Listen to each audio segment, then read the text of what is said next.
Elgondolkodtatok már azon, hogy mi az a láthatatlan védőháló, ami egy országot működésben tart nap mint nap? Mert van egy ilyen. Egy hihetetlenül összetett rendszer, ami nem csak a háborúk, hanem a modern kor sokkal, alattomosabb kihívásai ellen is védelmet nyújt. Most pontosan ezt a pajzsot fogjuk egy kicsit közelebbről megvizsgálni. Gondoljunk csak az egyre gyakoribb árvizekre, vagy az extrém időjárásra. Aztán ott vannak a veszélyes anyagokkal kapcsolatos súlyos balesetek, vagy a nehezen megfogható támadások, amik a fizikai és az információs hadviselést ötvözik. és persze a digitális világunkat fenyegető egyre durvább kibertámadások. Szóval adott a nagy kérdés, hogyan lehet egy országot felkészíteni ennyiféle, sokszor egyszerre jelenlévő veszélyre. A válasz, mint látni fogjuk, egy teljesen újfajta stratégiai gondolkodásban rejlik. Oké, akkor nézzük is meg, hogyan épül fel ez a bizonyos védelmi pajzs. Először is megnézzük, mit is jelent az a nemzeti ellenálló képesség, aztán beleásunk a rendszer központi elemébe, beszélünk a digitális védelemről, és a végén megnézzük, hogy mindez mit is jelent a mi hétköznapjainkban. A megoldás tehát egy új stratégiai szemlélet, ami már nem csak a megelőzésre koncentrál. A kulcs szó itt a reziliencia, vagyis az ellenálló képesség. Ez egy sokkal proaktívabb, sokkal dinamikusabb megközelítés. Ahhoz, hogy ezt megértsük, először is tisztáznunk kell, mit is jelent az, hogy kritikus infrastruktúra. Nos, ezek azok a hálózatok és rendszerek, amik nélkül, és ezt vegyük szó szerint, egyszerűen leállna az élet. Gondoljatok csak az elektromos hálózatra, az ivóvíz ellátásra, a kórházakra, vagy éppen az internetre. Ha ezek közül bármelyik sérül, az egész társadalom megbénulhat. Na és pont itt jön a képbe a reziliencia. A cél ma már nem csupán az, hogy minden áron kivédjünk egy támadást. A lényeg sokkal inkább a gyors és hatékony talpraállás képessége. Arról van szó, hogy a rendszer el tudja nyelni a sokkot, és utána a lehető leghamarabb helyreállítsa a normális működést. Tehát nem csak egyre erősebb gátakat építünk az árvíz ellen, hanem arra is felkészülünk, hogyha mégis baj van, a helyreállás a lehető leggyorsabb és leggördülékenyebb legyen.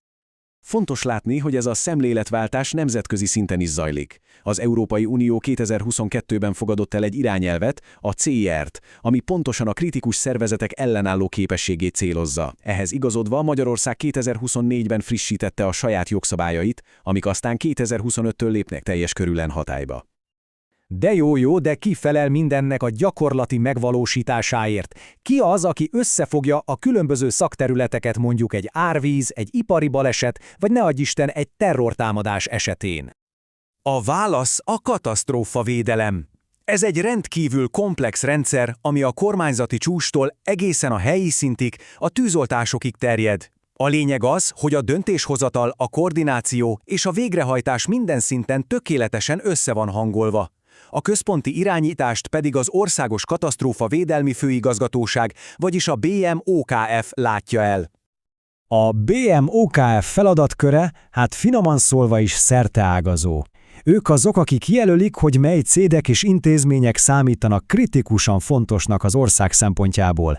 Veszélyhelyzet esetén ők koordinálják a teljes védekezést, ők felügyelik a veszélyes üzemeket, szervezik a polgári védelmet, és ők működtetik azt a riasztási rendszert is, ami figyelmeztet minket, ha baj van. Ez itt pedig a rendszer igazi idegközpontja, a Nemzeti Veszélyhelyzetkezelési Központ. Ha éles helyzet van, itt futnak össze a szálak. A különböző szakterületek képviselői innen közösen irányítják a mentést, a lakosság tájékoztatását és a károk elhárítását, mindezt valós idejű adatok alapján. A védelem ma már persze nem merülhet ki a fizikai térben. Az életünk egyre nagyobb része zajlik online, és ezzel együtt a fenyegetések is megjelentek a digitális világban. Ugye a fizikai és a digitális veszélyek között van egy alapvető különbség. Még egy árvíz hatása azonnali és látható, egy kibertámadás sokszor rejtett maradhat. És ez nem csak rendszereket károsít, hanem dezinformációs kampányokkal a társadalmi bizalmat is képes megingatni. A következményei pedig akár évekig is elhúzódhatnak. A kiberbiztonsági stratégia is, ahogy a fizikai védelem EU-s szinten összehangolt. Ezt hívják NIS 2 irányelvnek. A cél itt is egy egységes, magas szintű védelem kialakítása.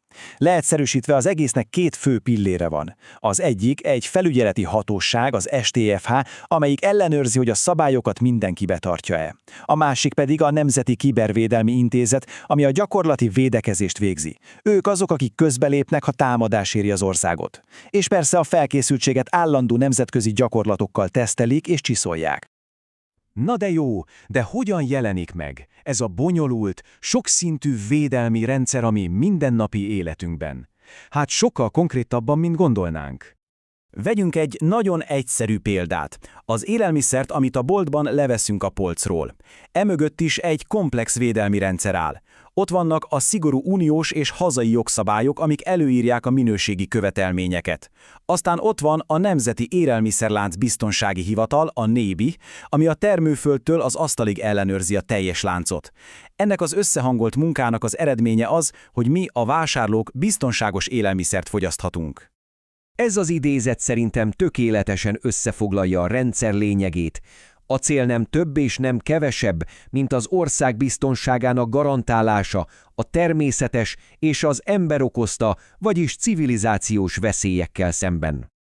Persze a világ folyamatosan változik, és ezzel együtt a fenyegetések is. A mesterséges intelligencia, a klímaváltozás, a bonyolult globális ellátási láncok mind-mind újabb kihívások elé állítják ezeket a védelmi rendszereket. A valódi kulcskérdés tehát a jövőre nézve az, hogy ez a pajzs képes lesz-e folyamatosan alkalmazkodni és mindig egy lépéssel a veszélyek előtt járni.